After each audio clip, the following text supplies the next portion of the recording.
Hey guys, it's your humble host, or Kale if you prefer. So I wanted to give a few thoughts about what's going on in St. Lexington, Virginia in regards to the restaurant called the Red Hen.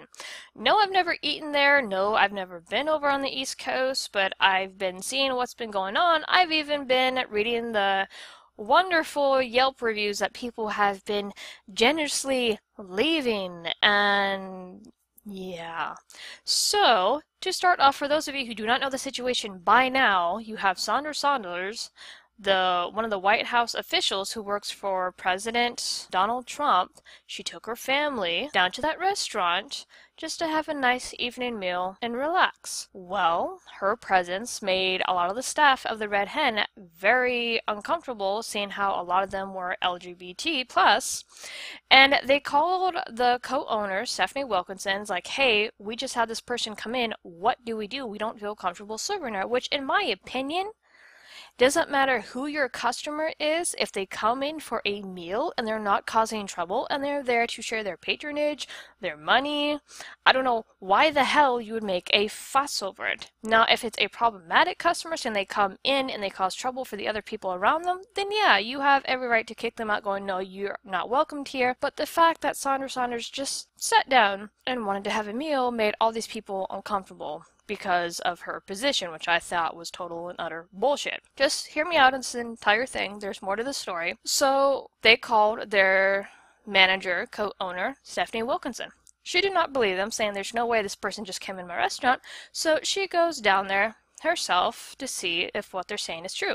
Sure enough, she finds Sandra and her family at a table, and they have menus in front of them, and according to a couple articles that I've read, their first meal was already being worked on by the staff. So Stephanie Wilkinson pulled all her staff together, stopped cooking on their meal, and then asked Miss Sanders to leave. She felt, according to the articles, that she was taking a stand for her staff and taking a stand for her beliefs. Now, in my opinion, it's good to stand up for your beliefs, but at the same time, it's very disrespectful to throw customers out just because you don't agree with them.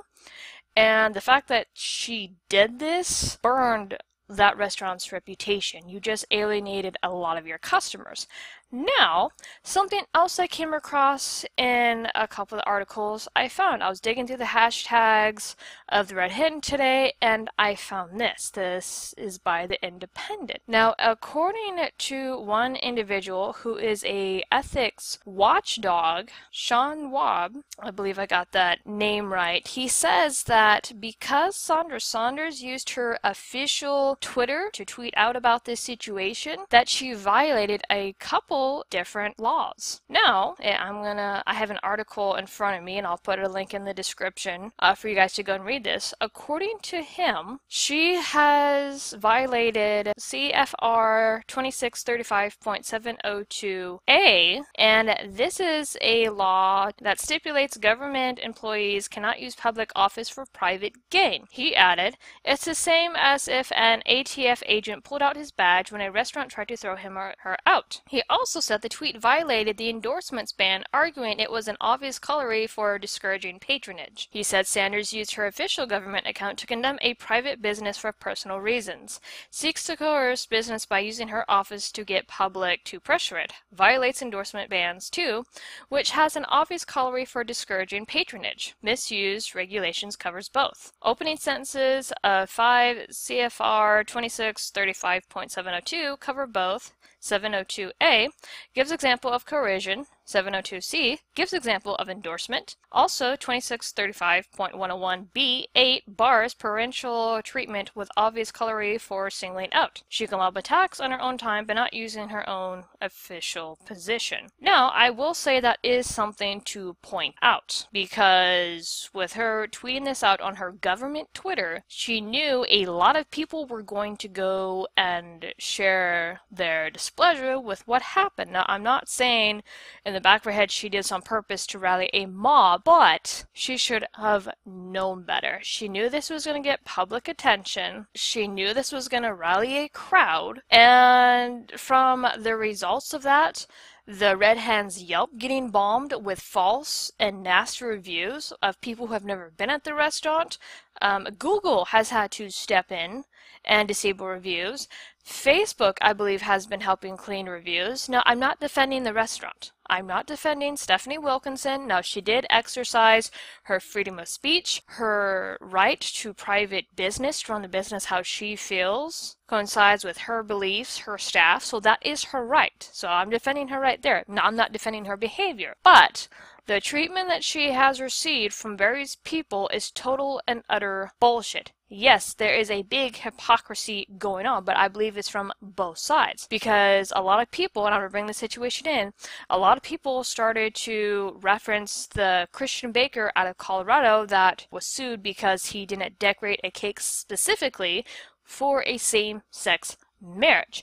Now, there is a difference between these two situations, and I'm going to point them out. With the Christian baker in Colorado, he did not refuse service overall. He was still willing to give them a cake, a well-made cake, but he was not willing to put on a message that violated his religious beliefs.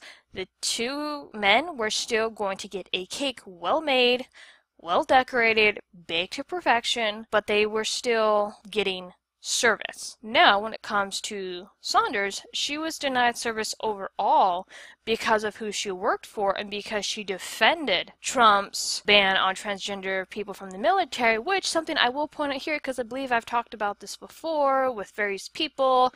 You've had vets come out, you've had active service members come out for and against. When it comes to the military, PC culture and inclusion, there's no room for. Let me explain why. Anybody, and for all you service members out there, both active, honorably discharged, medically discharged, you guys know what I mean. When it comes to our military, we have to have top-notch performers in all branches so that all of our men and women survive. Now, not all of our soldiers come home, but the more that we can have come home due to their top performance, skills, education, what have you, the better. With that transgender ban, because anybody who goes and reads up on basic biology, you don't need a freaking degree for this stuff. You can look this stuff up. Anybody who goes and studies basic biology, when it comes to hormone imbalances, you will find that when a person's hormones are imbalanced, depression sets in, weight gain, suicide. These are all basic facts. Now, I know with people who transition, you have the hormone replacement therapy, which, by the way, was never meant to help people, quote unquote, go from one sex to the other. That was originally meant for seniors whose bodies couldn't make proper levels of certain hormones anymore. So you're still having synthetic hormones injected into your body, screwing up your balance. So of course you're going to be depressed. Of course you're still going to be very much suicidal. And if anything, statistics show that post-op trans people are more suicidal and struggle more with depression than those before transitioning or having those surgeries. This has been proven. So with those facts in mind, because I'm commenting on this, Trump doesn't hate the LGBT, he doesn't hate transgender people, he was looking at a way to clean up our military and make it more sufficient. That's it. PC culture does not belong in our military. Our military is very picky and very discriminatory when it comes to choosing its soldiers on purpose so that our men and women come back alive, as many as possible. Many people need to get that through their freaking heads. Now, I've heard a lot of people argue, well, I don't care what they are, if they want to serve, and you know what, that is to be applauded. If you want to serve, that's great, that's awesome, that's a lot of sacrifice, that's a lot of dedication, and soon to be a lot of discipline. But if you're not cut out for the military, physically or mentally, you don't belong in the ranks. I don't care who you are, if you cannot pass those, you don't belong in it. Trump saw how the medical procedure was and what the effects were. And those effects are too detrimental, too risky to put our other soldiers in danger. And I'm not trying to be mean. I don't hate anybody with LGBT. I don't hate transgender people. But those are the breaks. You can't get around that. Anyway, let's move on. Sorry, that was a little side tangent. And also, the reason why Stephanie Wilkinson felt the need to kick Sanders out was because of her statements defending what Trump is doing along our borders, immigration, and the 2,000 children. Something else I will point out here, because I've had this discussion with other people. Now, when it comes to the children getting separated at first, there was a law that is from the 1990s and has never been changed, has never been messed with, that a child can only stay with the detainee for a certain amount of time. And guess what Trump did? He signed an executive order so the children will not get separated. And also something too, because that Time magazine cover that went around with the little girl crying looking up at Trump and Trump looking down at her, it was fake news.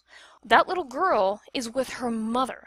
The father, which is from, I believe, Honduras, came out and said, no, my daughter's with my wife. My wife should have never taken my daughter along the journey because she went to go look for a job in the States.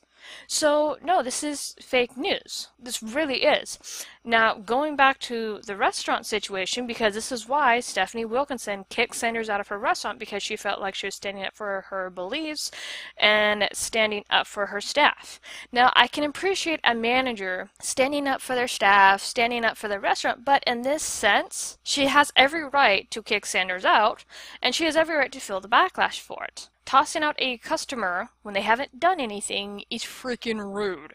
Doesn't matter who they are, doesn't matter what background they come from or what they stand for, it's rude as hell. Now, the people who have been bombarding and blasting Yelp, Facebook, Google with all these false reviews is bullshit. I've seen other people from the other side in defense of the red hen start to put fake reviews as well. And I understand a lot of people are pissed. But let's look at the other fact that was brought up. Now this is, like I said, from the Independent that I read. The violations, according to Sean Schwab, sorry, a bit of a weird name, that Saunders was not supposed to use her official government Twitter. She has a lot of followers, she's a White House official, and by doing so, there's no way that she was oblivious to the fact that this was going to cause a shitstorm, that this was going to cause a mass rally of people. Now, from what I've read, is there are people who are legitimately trying to eat at the red hen. There was a couple that had put in a reservation, but they got an email saying it was canceled, so when they went to go check out the restaurant and ask why, the doors would not open. People refused to open the doors. It's because people, there's hypocrisy on both sides, have gone out of their way to fill up the reservations with fake reservations, not show up, have done so with fake reviews. Okay, I get it. People are pissed. What Miss Wilkinson did was total bullcrap, but then again, it was her right. As we all have argued, each business should have the right to run their company how they see fit, no matter if we see it right or wrong. Now, yes, there is basic humanities that need to be addressed and basic boundaries that not be crossed. But at the same time, it was still her right for her restaurant. Now, yes, she's going to feel the backlash. She just lost a lot of her customers, but a lot of the people showing their displeasure, their behavior is total disgusting. I did see from a few of their viewers that were defending the red hen, and I don't know if these reviews are now gone because Yelp has said that they're going to clean up the reviews starting June 23rd, so all this crap could be gone by now. But you had people getting death threats, sending death threats of each other. I mean, they were clipping screenshots and posting them along with their review. This is freaking disgusting. This is ridiculous. This is a freaking restaurant of all things. And I understand people are angry on both sides. People don't like the situation with the immigration. People don't like the situation with the transgender ban. I get it. People feel the need to defend certain things and it's emotionally driven. I get it. But everybody, calm the frick down. You know how this situation should have been handled? I'll tell you how this situation should have been handled. Now, Stephanie Wilkinson should have told her staff, okay, treat her like any other customer, buckle down, serve her food. If you need to, keep your interactions to a minimum, but treat her like any other guest. And that's how it should be. Now, she didn't have to do it that way, and she didn't. So, with that being said, when Sanders was kicked out, she shouldn't have tweeted out on her government Twitter. She should have put out on her personal Twitter saying that this is what happened. Now, of course, it wasn't going to get as much attention obviously, but she should have put on a post on Twitter, personal event, and it's like, you know what, I've moved on, leave the restaurant owner alone, it was their right to do so. Nobody's defending the restaurant's right to do this. Now, the people who are in defensive right hand going, yeah, this is how it feels, ha ha ha, thank you for standing up against Trump, duh. And it's just like, no, just, it was her right to do so, just defend that. If you want to continue to support the freaking restaurant, go eat at it. And the people who were displeased with it should have just said, hey, well, I'm not going to eat here because they treat certain people this way. And that should have been the end of it. But we got to have this massive shitstorm. We got to have this freaking media hoopla when there was no need. So now a lady, because she expressed her views, and she was very polite about it from what I read in the article. I don't agree with what she did. I don't stand by the behavior. But at the same time, she was polite about it. So now her livelihood, she has people harassing her. She has people possibly harassing her staff. She has all of her reviews getting bombarded with a bunch of bullshit. Her livelihood is probably now gone. Now, this is capitalism, and so if you don't like a company, you take your wallet elsewhere. That's how it works. But at the same time, all this extra crap is not needed. And so, like I said, I've been looking at the reviews, I've been reading the articles, I've been digging through the hashtags, and I am just thoroughly disgusted with what I see. If I had been sitting in the restaurant, I would have probably just quietly left. I probably would have wrote something on Facebook, maybe make like a small YouTube video or something, but it's just like, just leave them alone. They had a right to do this. I mean, I don't know what else to tell people when they cry for something that they want and it happens. When the other side expresses their right, expresses their views, and the freedom that comes with that the other side is fighting for, that same side will freaking bitch about it. I don't get it. So, but anyway, those are my thoughts. I have mixed feelings. I'm not for what Stephanie Wilkinson did, but it's her right to run her company and serve what customers she wishes. Yes, she just alienated a lot of them and burned a lot of patronage bridges, true enough. So I'm not defending her, I'm defending her right to run her company how she chooses. And with Sanders, she politely left. That was classy, but she should have never used her government Twitter to put this out, because now she just created a freaking mob for this poor restaurant. This restaurant, I think, is getting a little bit more flack, more bullshit than it should be getting in the first place. And I just think people's behavior in this is total and utter disgusting. I'm not defending anybody in this. The whole situation is completely messed up. Like I said, those are my thoughts. Like them, don't like them, tell me what you think in the comments below. But yeah, I'm out. That's golly, people are freaking ridiculous. See you guys.